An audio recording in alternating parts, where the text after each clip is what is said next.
Hello and welcome to From No Crypto to No Crypto. This is Blockchain Lane, bringing you the cryptocurrency podcast. Today's episode brought to us by Concierge Club, mobile private key wallet and point of sale solution, helping to make cryptocurrency mainstream, and also the Cryptocurrent Conference being held in New Orleans March 14th and 15th, the first crypto and blockchain conference in New Orleans for 2019. Get your tickets today at www.crypto-currentconf.co. All right, let's jump into it. So, if you haven't noticed, my voice is a little scratchy, dealing with a little bit of sinus drip, a little bit of scratchy throat. And just so you know, I'm sure as soon as I'm done with this podcast and I turn off the mic, I will go to Facebook or Google and I'll see many ads for cold medicines, throat drops, and all this type of stuff. Why is that? Privacy, right? Privacy is being invaded. And you know the data companies are listening. So if you haven't figured out, this episode is going to be about privacy and privacy coins and why privacy is important and what kind of role does it look like privacy is going to and privacy cryptocurrencies are going to play in the cryptocurrency space over the next few years. So if you think about it, privacy is a fundamental human right and it must be defended. So one of my favorite quotes on privacy actually comes from Edward Snowden. And he's quoted as saying, arguing that you don't care about privacy because you have nothing to hide is no different than saying you don't care about free speech because you have nothing to say, right? Also, I got a quick quote from Kingsley Edwards. Now, Kingsley was he's the CEO of Block 16, and he was a guest on a recent podcast episode, along with he and his girlfriend, Erin Nakamoto, and the crypto couple. And Kingsley gave me this quote on privacy. He said, privacy coins will make up the majority of cryptocurrency transaction volume in the future. Public blockchains have their use cases, but individuals have little need for being this transparent with their crypto wealth. It's like displaying your bank statement on social media for the world to see at any time. If you value your privacy, I recommend researching private cryptocurrencies to use as a day-to-day money. And that's just it. You know, many people think privacy coins, I don't need to hide what I'm doing. I'm not trying to hide it. You only need privacy coins if you're doing something wrong, and that's not the case. So think about it. We live in a digital age and a surveillance state. You know, what was considered conspiracy theory 10 years ago is now common knowledge. It's common misconception that Bitcoin and other cryptocurrencies are anonymous and untraceable. In fact, many blockchains only disguise users' identities while leaving behind a clear public ledger, a public record of all transactions that have occurred on the blockchain. The data in the ledger often includes how many tokens the user received or sent in historical transactions, as well as the balance of any cryptocurrency that they have within their wallet. Even Andreas Antonopoulos, has stated that we have a lot of work to do to improve the privacy of the system in relation to Bitcoin. Now, if you haven't looked up Andreas, this was my go-to early on when I was first learning cryptocurrency. Look him up on YouTube. This guy knows his stuff. There's a lot of content out there, but he definitely breaks it down for people and makes it easy for us to understand. The current monetary system is a totalitarian nightmare. Anything you spend or receive payment for can be tracked by multiple government agencies. Japanese exchanges recently took steps to ban privacy coins, and then several governments have taken stances against privacy coins. Just not too long ago, there's an article about the U.S. was actually examining transactions of Monero, and I think maybe it was Zcash, but it was a couple of privacy coins that they were studying just to see if they could figure them out. So, and if we know where every distinct unit of currency had been, it would assume the quality of a distinct identifiable form of property. That would leave our money subject to liens and asset seizures by creditors or law enforcement agents taking action against other people. So, what's critical to the argument around privacy in blockchain and cryptocurrency communities, because governments are unwillingly creating the same problem with their own money, cryptographers working on privacy solutions for cryptocurrencies have an opportunity to enhance economic activity, not only in the world of crypto, but the world over. In doing so, they're also striking a blow for freedom. Think about it, right? If I had if I wanted to go take $30,000 out of the bank tomorrow, I would have to explain what I'm doing, right? I'd have to let them know why I'm doing it, what I'm using it for, and think about it. This is supposed to be your money when it's really not. What you haven't realized is of that $30,000, say that you may have in the bank has loaned out 90% of it. They only hold 3% of what is deposited into the bank. Now, they may have enough to cover that $30,000, but they're going to scrutinize it heavily. And, when you think about what we stand for as a free nation in the U.S., it's really, we've lost a lot of freedoms, and surveillance is one that is something that people need to be aware of. Privacy is not only critical for monetary fungibility, it's the foundation of freedom. So in the years ahead, as economic activity becomes increasingly digital, the duality of privacy and freedom, measured by how easily our value exchange system allows us to transact, is going to become the defining differentiator between economic systems. Consider China. Excuse me. The rapid expansion of digital payments there, led by Alibaba, Alipay, and Tencent's WePay, has caught the world's attention. It's driving other governments to vow to create cashless societies. Now, what does cashless society create? A digital ledger of everything that's been transacted from everybody. Everything is transparent. Not that you got to hide anything, but you don't want everything about your transactions out there, right? If your privacy was invaded and you were being watched 24/7, you would live your life differently, right? And that's really what we're looking at in the digital age. And just to show you how big data has come, as far as invading privacy, because I'll be honest, most people are giving their privacy away, and many of us didn't think about it early on. Social media, right? You jump in, you give all your information. Some people will take a test to see what kind of animal they would be, right, on Facebook, and they're giving away all their information. But really, data is one of the most valuable assets. Think about it. Facebook that has no physical product. Well, let me take that back. Facebook now has one physical product, the Facebook portal. But other than that, up until now, they had no physical product up until a couple of months ago. And they're one of the biggest companies around. Why is that? Because data is important, and we're giving away our privacy through that. You can be sitting, and just like I joked about earlier, talking about the issues with my sore throat, and just as soon as I get on the Facebook, they're gonna be trying to market cough drops and cold medicine and stuff like that to me. But looking at a chart, this is kind of interesting. So in 2008, you look at the top 10 companies based on the largest global companies, and you see PetroChina was not number one, Exxon, General Electric, China Mobile, ICBC, China, Gazprom, which was Russia, Microsoft, Royal Dutch Shell, Sinopec, China, AT&T. So it was, you had some oil companies in there, General Electric. That was 10 years ago, right? 10 years later, number one is Apple, number two is Google, 3 Microsoft, 4 Amazon. And I think this data is a little lagging, because I think Amazon has unseated Google and Microsoft, but you still see where it's going. Number 5, Facebook. Number 6 is Tencent out of China, which we just mentioned. 7 is Berkshire. That's Buffett's investment firm, right? And then Alibaba, number 8, which is another data company. And then number 9 is J&J, and number 10 is JP Morgan, which is a banking company. So you see how the shakeup has happened, where the number one commodity in the world today is your data. And, so you want to make sure, focusing on privacy coins and utilizing privacy coins is going to be one step forward in utilizing or taking back your freedom. So top privacy coins by market cap. Currently right now, Monero, Zcash, Bitcoin, Verge, Dash, Pivx. However, I'm curious to see the shakeup down the road, as just this month we sort of released 2 new cryptocurrencies, both using the Mimblewimble protocol. Now, I did a podcast episode, I think it was 2 or 3 episodes ago, about Mimblewimble. Now, Mimblewimble is a term that was utilized in Harry Potter, talking about, privacy. And Grinn and Beam are 2 projects that just launched their mainnets this month. Grinn was just on the 15th, yesterday, and Beam was actually back on the 3rd.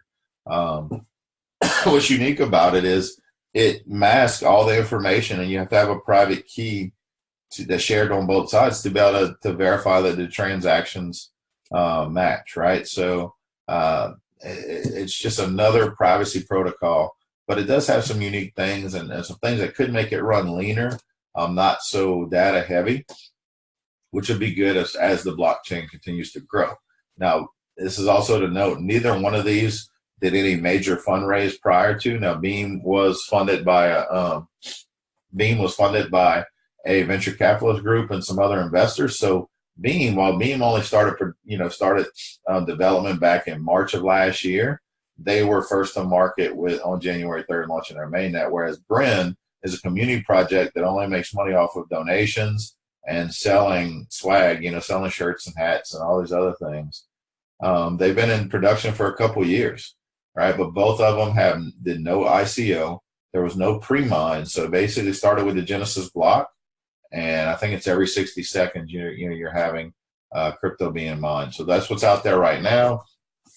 Some of the more common ones known, Monero and Zcash and Dash actually have a lot of support in the crypto community. Pivx is still kind of hit or miss out there as far as support. Now, I looking at it, I think it's a solid project. And then Verge has been very controversial as far as not so much the crypto, but just some of the marketing tactics that were used with, back in the beginning with John McAfee, and then most recently, they were touting a major announcement that made the price go up huge, and it turned out to just be that you can use Verge to pay on Pornhub. So there's a concern that even their identities disguised, users can still be identified based on activity within a blockchain. That's why some people are turning to privacy coins. Well, cryptocurrencies provide users with a high level of anonymity. It's a little bit harder to say with a sore throat. So privacy and anonymity-oriented coins are becoming, often, contentious topic. Many figures in the media and government cast a distrustful eye on such protocols, thinking it's a new medium for illicit and illegal activity. But let's face it, cash has been around forever. Gold has been around forever, right? Those have been utilized for illegal activity. Just because someone uses a currency for illegal activity doesn't mean that the currency is bad, right? Meanwhile, freedom lovers applaud the new developments as an unprecedented evolution of not only technology, but stateless financial freedom. So, solid argument came across in favor of privacy. Recently was in a white paper stated privacy guarantees are designed to benefit legitimate users who do not want their financial details made public. There is a concern, as always, that decentralized anonymous payments will facilitate the laundering of ill-gotten funds by criminals.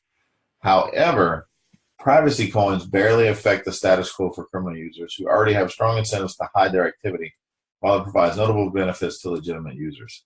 So with Monero, privacy is great, but it also has to be easy for the layperson to use and actually be useful. And that's where Monero actually ranks high on this. For starters, Monero is the only coin where all transactions are private by default. Every other coin requires an enabling a specific feature or undergoing a specific process for private transactions.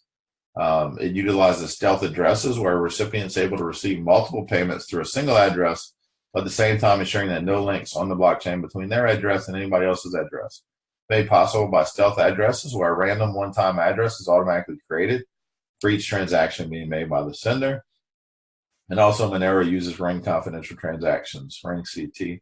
It's a cryptographic tool that conceals the amount being transacted while still allowing for the network to verify the amount without having to reveal any of the actual details. Confidential transactions include a cryptographic proof that the sum of the input amounts is the same as the sum of the output amounts without having to reveal the actual numbers. So another one of the top ones we're going to talk about is Zcash. Now, Zcash uses a new method of cryptography called ZK snarks. Zero knowledge, succulent, non-interactive argument of knowledge. So at the basic level, zero knowledge proof allows for a way to prove that the information you're sending to the other party is true without having to broadcast that information, besides the fact that it's true. So the cryptography behind ZK snarks allows for all transaction data to be private and encrypted, although Zcash privacy components on the cryptographic level raise no doubts. ZK snarks is a fairly recent development. There are other concerns regarding Zcash's handling of privacy that are worth examination. So Zcash offers a choice of optional privacy. In other words, privacy shielding is not on by default. And really, there's not a big portion of Zcash transactions that have been shown to use the privacy protocol. Now, you could use them if you want to. And I really think a lot of that is based on there's a lot of exchange data, a lot of people buying on exchanges, maybe transferring the wallets, and not really, realizing to turn on the privacy shielding.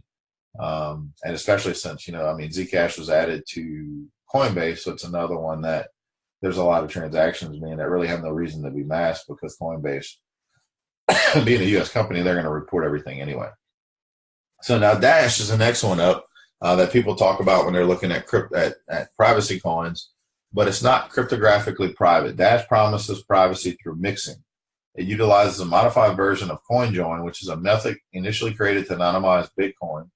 Dash functions similar to Bitcoin, and the blockchain is transparent by default while offering optional privacy by way of mixing. A server called a masternode is required to expedite the mixing process, which in turn requires users to trust that the server is not recording details on where each user's outputs are ending up. Masternode requires a deposit of 1,000 Dash coins. And at the time I looked up, when I was doing some research on masternodes, I was thinking that maybe I'd like to run a Dash masternode. And you look at it, and 1,000 Dash coins at the time. Now Dash has fallen some since then, quite a bit, probably half the price now. But at the time, Dash was $200, so you're looking at a $200,000 investment to run a masternode. So that prevents someone from creating an arbitrary number of nodes for the purpose of recording CoinJoin details, right? You'd have to buy many masternodes. Even right now, say Dash is in the $100 plus range. You're talking $100,000 plus per masternode. So that allows to give it some anonymity. So Komodo is the next one we're going to talk about. Komodo is one I'm very high on. I've been following that one on GitHub quite often. It's got a lot of work being done on it.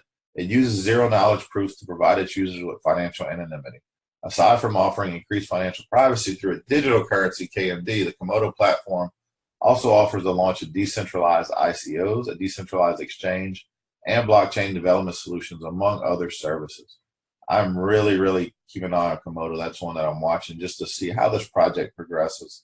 Does it continue to deliver on what it's looking to deliver? It hasn't been a whole lot of hype behind it, which is why it hasn't been. You haven't heard about it much, many of you, but it's a project I've been watching for quite some time. So some of the interesting points about Komodo, they have a scalability solution called peer chains, where sibling chains, different asset chains on the KMD platform can form a network of blockchains which operate on its own and doesn't bloat the Komodo blockchain. Interoperability between different blockchains. Passive income, where holding your tokens in a KMD wallet generates you 5% KMD annually by just sending your coins back to your address. However, the community, community is quite active on that one, right? So that's really what we're looking at with privacy coins. I want to give you kind of an overview. There's quite a few others that are considered privacy coins, but I really think the ones we talked about here are going to be the ones that are most relevant. Both your Monero, Zcash, Dash, Komodo, and then also the two most recent developments utilizing the Mimblewimble protocol, which is Grinn and Beam. So both of those I would keep an eye on. Now, Grinn and Beam haven't really hit any exchanges. They obviously just started being mined the other day. One yesterday and one, a week and a half ago. So there's some time before you'll see that and before it shows up on any major exchanges. But I really think we could see some huge developments around that as privacy coins become a big focal point as we move forward. The more governments talk about regulations and stamping down on regulations that need to happen, just as China did, many people are going to turn to privacy coins. So, it should be at least a part. If you're investing in crypto for an investment, I guess I'm not going to give you investment advice, but I'll tell you what I do is I would make sure that I am at least have some skin in the game when it comes to privacy coins. And I continue to do my research and follow up what's going on with these projects as they evolve. So that's really it for this episode. I want to thank you for listening in, and we will catch you on the next episode.